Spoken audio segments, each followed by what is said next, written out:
பாடுது மனம் கேட்கும் கேள்வி இது. நிலவே நிலவே சரிகம் கதை நீ பாடு, என் கனவை திருடி பல்லவி வரியாய் போடு.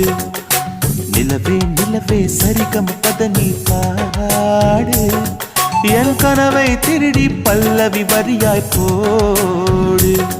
உன்னை ஒவ்வொரு இரவிலும் தேடுகிறேன், நீ தேகின்ற நாளில் வாடுகிறேன். உன் மௌனத்தில் 1000 பாட்டு